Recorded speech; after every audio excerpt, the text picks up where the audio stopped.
여러분 안녕하세요. 오늘도 어김없이 찾아온 해몽성입니다. 자, 오늘 다뤄야 할 소식이 정말 많아요. 국내부터 국제, 스포츠까지 한 바퀴 쫙 돌면서 알려드릴 건데 일단 시작하기 전에 구독 그리고 좋아요 버튼 한 번씩 눌러주시고 알림 설정까지 켜두시면 다음 영상도 바로바로 받아보실 수 있습니다. 자, 그럼 바로 들어가 볼게요. 1. 이재명 대통령 6.25 전쟁 76주년 기념식 참석. 먼저 정치 쪽 소식부터 짚고 가야겠죠. 이재명 대통령이 6.25 전쟁 76주년 기념식에 직접 참석했습니다. 올해로 76주년이거든요. 시간이 정말 빠르죠. 이 자리에서 참전 용사들과 유가족들을 위로하는 시간을 가졌는데요. 매년 이 시기가 되면 6월 25일을 기억하면서 그날의 희생을 되새기는 행사가 열리는데 대통령이 직접 자리에서 함께한 분들을 만나고 위로의 말을 전했다는 점이 눈에 들어옵니다. 그리고 어제는 더 의미 있는 일정이 이어졌어요. 해병대 연평부대를 직접 방문한 겁니다. 연평부대라고 하면 서해 최북단 지역에 자리한 부대인데 안보적으로 굉장히 민감하고 중요한 위치에 있는 곳이죠. 대통령이 6.25 기념식에 이어서 바로 다음날 안보 관련 일정을 이어가는 모습을 보였다는 건데 이게 단순히 우연히 겹친 일정이 아니라 안보 행보를 연속으로 이어가겠다는 메시지로도 읽힐 수 있는 부분입니다. 6.25 기념식과 연평부대 방문 이 두 가지가 이틀 사이에 연달아 이루어지면서 보훈과 안보를 동시에 챙기는 행보로 보입니다. 2. 한성숙 국무총리 후보자 인사청문회. 다음은 정치권에서 굉장히 뜨거운 이슈죠. 한성숙 국무총리 후보자에 대한 인사청문회가 오늘부터 이틀간 진행됩니다. 이틀이라는 시간 동안 후보자의 자질과 도덕성, 정책 방향까지 꼼꼼하게 검증하는 자리가 마련되는 건데요. 그런데 분위기가 그냥 조용히 넘어갈 것 같지 않습니다. 야당 쪽에서는 부동산 관련 의혹을 강하게 물고 들어가면서 지명 철회까지 요구하고 나섰어요. 부동산 의혹이라는 게 인사청문회 단골 소재이기도 한데 이번에도 그 고리를 잡고 야당이 총력을 다해 공세를 펼칠 것으로 예상됩니다. 여당과 야당 사이에 치열한 공방이 펼쳐질 가능성이 높은 상황이고요. 이틀 동안 청문회장 분위기가 어떻게 흘러갈지 주목해야 할 대목입니다. 3. 국민의힘 장동혁 대표 당무 복귀. 이번엔 국민의힘 쪽 소식입니다. 장동혁 대표가 건강이 악화돼서 입원 치료를 받았다는 소식이 있었는데 치료를 마치고 다시 당무에 복귀했습니다. 건강 문제로 자리를 비웠다가 돌아온 거니까 당내에서도 여러 시선이 있었을 텐데요. 복귀하자마자 장동혁 대표는 당내에서 나오고 있던 사퇴 요구를 단호하게 일축했습니다. 그러면서 당을 다시 확실하게 장악하겠다는 의지를 분명히 밝혔어요.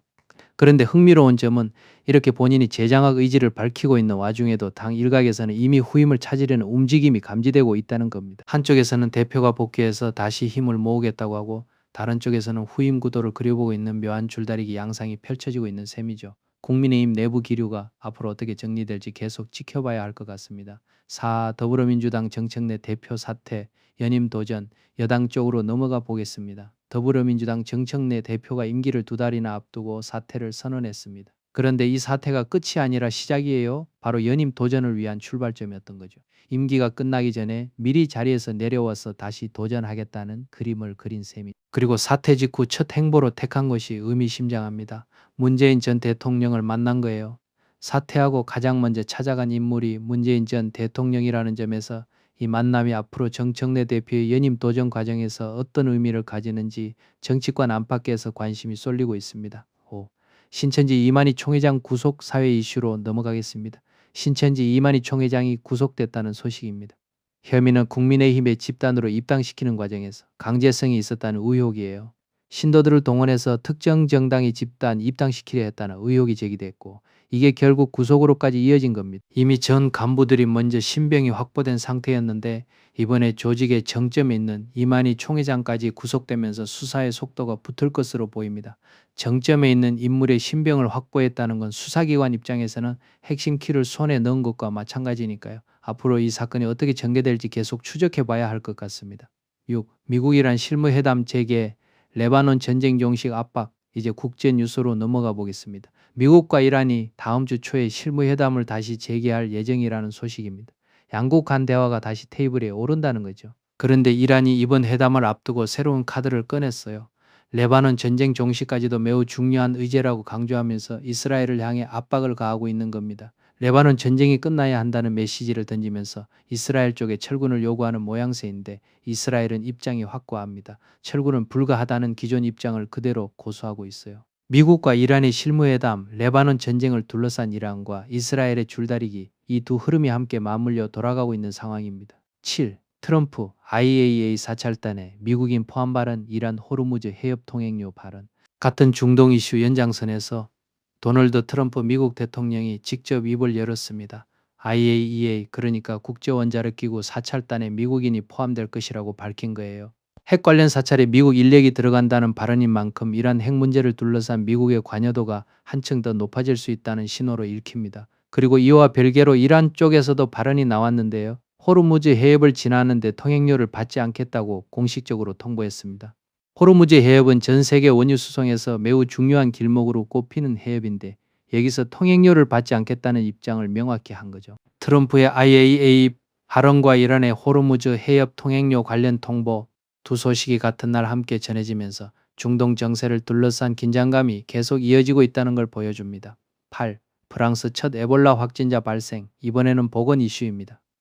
프랑스에서 처음으로 에볼라 확진자가 나왔습니다. 에볼라라는 단어만 들어도 좀 긴장되실 텐데요. 다행히 WHO, 세계보건기구는 이번 사례에 대해 글로벌 위험은 낮다고 평가했습니다.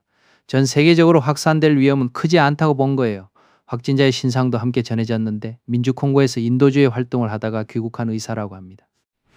인도주의적 목적으로 현지에서 활동하던 의료진이 감염되어 본국으로 돌아온 뒤 확진 판정을 받은 사례인 거죠. 의료 봉사를 하다가 감염된 경우라서 더욱 안타까운 소식이기도 합니다. 9. SK하이닉스 나스닥 상장 추진 경제 소식으로 넘어가겠습니다. SK하이닉스가 나스닥 상장 절차에 본격적으로 착수했습니다. 이번 상장을 통해 조달하려는 자금 규모가 무려 최대 45조 원에 이른다고 하니 정말 어마어마한 규모죠. 이렇게 큰 자금을 모으려는 이유는 명확합니다. 인공지능 반도체 생산성을 더 끌어올리고 동시에 투자 기반을 넓히겠다는 전략입니다.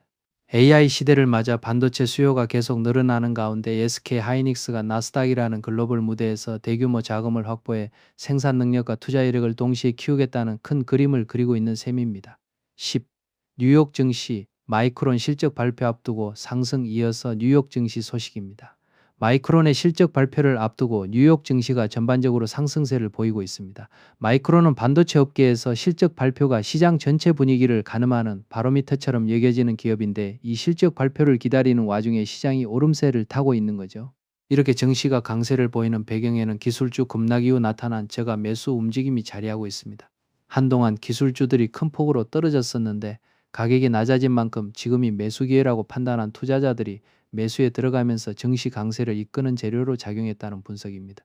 10일 서울시의회 70세 이상 버스 무료 조례안 통과. 다시 국내 소식으로 돌아와서 서울시의회가 의미 있는 조례안을 통과시켰습니다. 70세 이상 어르신들의 버스 무료 이용을 보장하는 조례안인데요.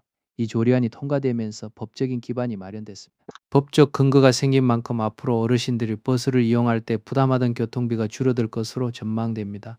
고령층의 이동 복지와 직결되는 정책인 만큼 실생활에 체감되는 변화가 클 것으로 보입니다. 12. 잠실 개표소 봉쇄 시위 수사. 다음은 사회 이슈입니다. 경찰이 잠실 개표소 봉쇄 시위 현장에서 벌어진 불법 행위를 수사하고 있는데 이 과정에서 신원이 특정된 한 여성을 소환 조사할 예정이라고 합니다. 시위 현장에서 일어난 행위들에 대해 경찰이 본격적으로 법적 책임을 따져보겠다는 거죠. 이 여성은 체육단체 경기장 진입을 막았던 인물로 확인됐습니다. 시위 도중 경기장 진입을 가로막는 행위를 했던 것이 신원 확인을 거쳐 드러난 건데 앞으로 소환 조사를 통해 구체적인 경위와 책임 여부가 밝혀질 것으로 보입니다. 13. 태국 한국인 남성 성관계 영상 유포 체포. 이번엔 다소 무거운 소식입니다. 태국에서 한국인 남성 한 명이 성관계 영상을 유포한 혐의로 체포됐습니다. 그런데 체포 당시 상황이 더 심각했던 게 마약류까지 함께 발견됐다는 점입니다. 영상 유포 혐의에 마약류 소지 의혹까지 더해지면서 사건이 한 가지 혐의로 끝나지 않고 추가 조사로 이어질 예정입니다. 해외에서 벌어진 일이라 더욱 주의가 필요한 사안으로 보입니다. 14. 북한군 한 명 중부전선 귀순. 안보 관련 소식 하나 더 짚어드릴게요. 우리 군이 중부전선을 넘어온 북한군 한 명을 확보했다는 소식입니다. 중부전선이라는 특정 구역을 넘어 남쪽으로 내려온 인물인데요. 이 북한군은 귀순을 희망한 것으로 알려졌습니다. 군사분계선을 넘는다는 행위 자체가 상당한 위험을 동반하는 만큼 이번 귀순 희망자의 신병 확보 과정과 이후 조사 결과에도 관심이 모일 것으로 보입니다. 15. 호날두 월드컵 6회 연속골, 잉글랜드 카나, 크로아티아 파나마. 이제 스포츠 소식으로 가볼게요. 먼저 월드컵 현장에서 정말 대단한 기록이 나왔습니다.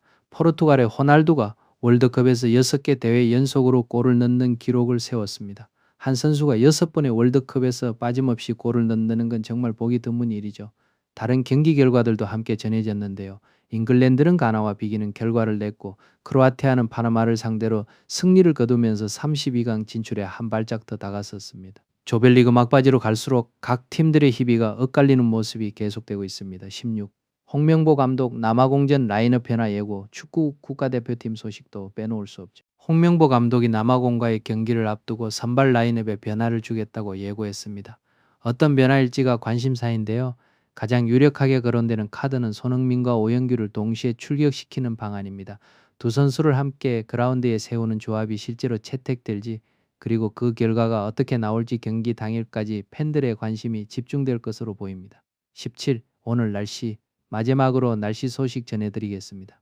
오늘 아침 전국적으로 구름이 많이 끼는 날씨가 예상되고 일부 지역에서는 비도 내릴 전망입니다. 낮 기온은 어제보다 조금 낮게 형성되면서 전반적으로 선선한 날씨가 이어질 것으로 보입니다. 외출하실 때 우산이나 겉옷 하나 챙기시는 것도 좋을 것 같습니다.